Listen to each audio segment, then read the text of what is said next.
किसी भी अनजान व्यक्ति को सच बताने की कीमत आपको अपनी जान दे करके, आपके साथ अनहोनी हो करके या फिर आपके साथ कोई ऐसी अप्रिय घटना आपके साथ हो सकती है। अगर आप किसी भी अनजान व्यक्ति को सच बताते हो, तो ये तमाम चीज़ें आपके साथ भी हो सकती हैं, जो घटना जो है वो 14 साल की एक बच्ची के साथ हुई थी। जी हाँ, दोस्तों हम बात कर रहे हैं 14 साल की उस बच्ची की, जो महाराष्ट्र में पुणे इलाके की है और वो अपने प्रेमी से मिलने के लिए रेलवे स्टेशन पर चली जाती है। उसके माता-पिता जो हैं वो दिहाड़ी मज़दूरी का काम करते हैं और जब वो अपने प्रेमी से मिलने के लिए लड़की की उम्र जो है वो नाबालिग है लड़की और वो अपने प्रेमी प्रेमी से मिलने के लिए जब रेलवे स्टेशन पर चली जाती है और इंतज़ार करती है अपने प्रेमी का और इंतज़ार करने के बाद भी उसको रात के 10 बज जाती हैं और कोई भी सहारा उसे नहीं मिलता, ना ही उसका प्रेमी आता है और वो उसका इंतज़ार लगातार करती रहती है। उसके बाद में एक वो देखती है कि एक ऑटो ड्राइवर जो है वो उसके पास आता है अनजान लड़की को देख कर के जब ऑटो ड्राइवर उससे है उसका हाल-चाल पूछता है कि आप इतनी लेट रात को यहाँ पर क्या कर रही हो? तो वो तमाम बातें जो है वो तमाम बातें सच बता देती है कि मैं ऐसे-ऐसे अपने प्रेमी से मिलने के लिए यहाँ पर आई हूँ और मुझे कोई भी सहारा जो है वो इस समय नहीं दिख रहा, कोई भी मुझे रास्ता नहीं सूझ रहा। तो वो ऑटो ड्राइवर वहाँ से एक बार चला जाता है और जाने के बाद वो कुछ एक देर बाद 2-4 मिनट के बाद वापिस आता है और ये बात कहता है कि आपका जो प्रेमी है वो बाहर आपका इंतज़ार कर रहा है। क्योंकि वो शर्मिंदा है, क्योंकि वो लेट हो गया था, इसलिए मैं आपको उसके पास लेकर के चलता हूँ। लड़की जो है वो खुश हो जाती है, प्रसन्नता उसके मन में आ जाती है और वो जाकर के वो उसके ऑटो ड्राइवर के साथ-साथ जब चलती है तो वो कहती है कि मुझे प्यास लगी है, मुझे पानी पीना है या फिर ऑटो ड्राइवर उसको पानी की जो है वो ऑफ़र करता है बॉटल। उसके बाद में थोड़ी कदम चलने के बाद वो लड़की बेहोश हो जाती है। ऑटो ड्राइवर उसको पकड़ कर के अपने ऑटो के अंदर डाल लेता है। ऑटो बेहद नज़दीक था। तो उसके बाद में ऑटो में डालने के बाद ऑटो जो है वो जंगल का रुख जो ड्राइवर जो है वो ऑटो का रुख जो है वो जंगल की तरफ कर देता है। अचानक उस लड़की को जो है वो तो बेहोश हो चुकी थी उसको जंगल में लेकर के जाता है और जब उसने पानी की बोतल दी थी शायद उसमें कुछ नशीला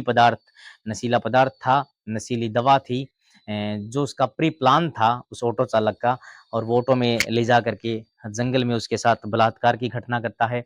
और उसके बाद में वो कुछ एक लड़कों को फ़ोन करता है कि आप जो है वो तैयार रहना, मेरे साथ इस प्रकार से एक लड़की है और हम जो है वो तमाम लोग मिल कर के उसका शिकार करेंगे। बेहद ही निंदनीय घटना है कि जब वो उस लड़की को किसी होटल के अंदर लेकर के जाता है, पूरी रात उस लड़की को उस होटल में रखता है और उस होटल के अंदर 12 लड़के जो हैं वो एक कमरे में थे और उस लड़की से बारी-बारी जो है वो दुष्कर्म करते हैं, बलात्कार की घटना करते हैं। उसके बाद जो है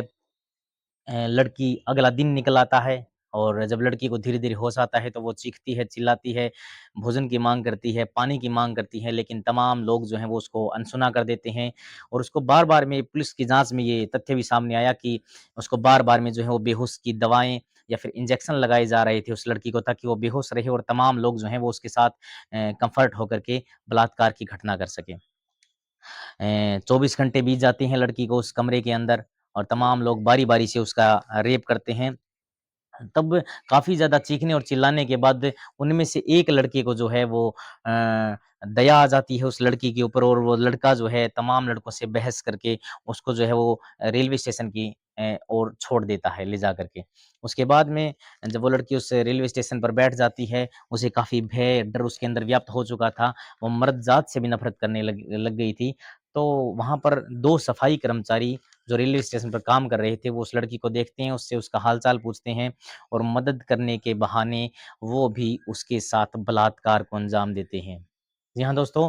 वो उसकी घटना पर तरस नहीं खाते बल्कि उसकी मजबूरी का फ़ायदा उठा कर के उसके साथ बलात्कार की घटना करते हैं और उसके बाद में जो है वो सफाई कर्मचारी उसको एक रेल के अंदर छोड़ देते हैं। लड़की रेल के कोने में बैठी है और मायूस होकर के बैठी है, सदमे में बैठी है और वो रेल जो है वो उत्तर की तरफ चल पड़ती है। उसके बाद में रेल जो है कोई भी उसकी तरफ ध्यान नहीं देता है। उसकी हालत ऐसी थी कि कोई भी व्यक्ति उसकी तरफ देख नहीं रहा था, सब उसको घृणा की नज़र से देख रहे थे। उसके बाद में रेल जो है वो चलती है और रेल जो है वो चंडीगढ़ के रेलवे स्टेशन पर जाकर के रुक जाती है। लड़की चंडीगढ़ के रेलवे स्टेशन पर उतर जाती है। उसके बाद में एक पुलिस का जवान वहाँ पर गश्त कर रहा था। पुलिस का जवान उससे जब ये बात पूछता है कि आपके साथ क्या घटना हो गई थी? तो वो लड़की चीखने-चिल्लाने लगती है, क्योंकि उसको तो पहले से ही मर्द जात से नफ़रत हो चुकी थी कोई भी उसकी मदद करने के लिए आ रहा था, तो वो उसके साथ बलात्कार को अंजाम कर रहा था और डेफ़िनेटली उसके लिए जो है वो गंभीर परिस्थितियाँ हो जाती हैं। तो वो पुलिस वाला जो है वो भी ये सोचता है कि मैं इसकी मदद कर रहा हूँ और ये मेरे को कुछ बता नहीं रही है, लेकिन तमाम परिस्थितियों से वो पुलिस वाला भी तो अवगत नहीं था। उसके बाद में वो पुलिस वाला जो है वो सीडब्ल्यूसी यानी कि चाइल्ड वेलफेयर कमिटी में फ़ोन करता है, तब कुछ महिलाएँ आती हैं और उसके साथ बात करती हैं, तो महिलाओं के साथ वो थोड़ा कम्फ़र्ट होती है, कम्फ़र्ट ज़ोन में जाती है, धीरे-धीरे उससे तमाम बातें पूछी जाती हैं, उसके साथ जो है वो फ़ैमिलियर वो महिलाएँ जो हैं उसके साथ फ़ैमिलियर होती हैं, तमाम चीज़ें निकल कर के आती हैं और वो तमाम घटनाक्रम जब बताती है महिलाओं को, तो डेफ़िनेटली जो है सब चीज़ें समझ में आती हैं, सब चीज़ें क्लियर होती हैं। उसके बाद में सीडब्ल्यूसी की जो महिलाएँ थी, जो कमेटी की महिलाएँ आई थी, वो भी ये किस्सा सुन कर के रो पड़ती हैं। वो पुलिस वाला भी रो पड़ता है और क्यों नहीं आँसू निकल आए अगर ऐसी कोई घटना किसी के साथ भी कोई अंजाम करे तो डेफ़िनेटली अगर किसी के परिवार के साथ भी ऐसी घटना होती है, तो वो बेहद निंदनीय के साथ-साथ एक झकझोर के रख देती है आपके दिलो-दिमाग को और एक बातें जो है वो दिमाग में घर कर जाती हैं कि कोई भी व्यक्ति ऐसे कैसे कर सकता है और उसके बाद में हेल्प करने के बहाने भी कोई भी व्यक्ति उसके साथ दोबारा से बलात्कार कैसे कर सकता है। उसके बाद में चंडीगढ़ की पुलिस जो है वो इस मामले में इन्वॉल्व होती है और वो जो है मुंबई छोड़ कर के आती है। उस लड़की को जो 14 साल जिसकी उम्र थी, जो नाबालिग थी और उसके बाद में मुंबई पुलिस जो है वो धीरे-धीरे इन चीज़ों की पड़ताल करती है। लड़की को जो है वो पुलिस में हॉस्पिटल में एडमिट कर दिया जाता है और उसकी सेवा में तमाम जो है वो मेडिकल के कर्मचारी जो होते हैं वो लेडीज़ ही होती हैं। डॉक्टर जो थी वो लेडीज़ थी, नर्स जो थी वो लेडीज़ थी क्योंकि अभी तक उसके दिलो-दिमाग में मर्द ज़ात से उसको नफ़रत हो गई थी। और इसीलिए महिला डॉक्टर्स, महिला कर्मचारी तमाम उसकी सेवा में लगाए जाते हैं। धीरे-धीरे वो रिकवरी करती है और तमाम बातें रखती है, बताती है पुलिस को। तो मुंबई पुलिस जो है वो त्वरित कार्रवाई करती है। पुलिस को भी सैल्यूट करना पड़ेगा। मुंबई पुलिस को इस मामले में उसने तमाम सीसीटीवी फुटेज खंगाले, सीडीआर खंगाली और तब एक ऑटो जो है जो ऑटो उस सीसीटीवी फुटेज में आया था, उस ऑटो को कैप्चर किया जाता है। उस ऑटो चालक को जो 31 वर्ष का युवक था, उसको पकड़ा जाता है। उसके बाद में पकड़ने के बाद जब उसको पुलिस रिमांड में लिया जाता है, तो पुलिस जो है वो तमाम बातें उससे पूछती है, तो उसमें पता चलता है कि 12 लोग जो थे वो होटल में थे, एक जो ऑटो चालक था वो 13, टोटल 15 लोग इसमें इन्वॉल्व पाए गए और protection of child from sexual offences की धाराओं के तहत इसमें मुकदमा दर्ज किया गया, 376 में मुकदमा दर्ज किया गया और कोर्ट में ट्रायल चल रहा है, लोग सड़क पर उतरते हैं, लोग माँग करते हैं कि स्पीडी ट्रायल से 1 डेढ़ 2 महीने के अंदर ही इनको फांसी की सज़ा दी जाए। तो ये कहानी थी दोस्तों इसीलिए इस कहानी का मोरल ये कहानी वीडियो बनाने का मोरल ये है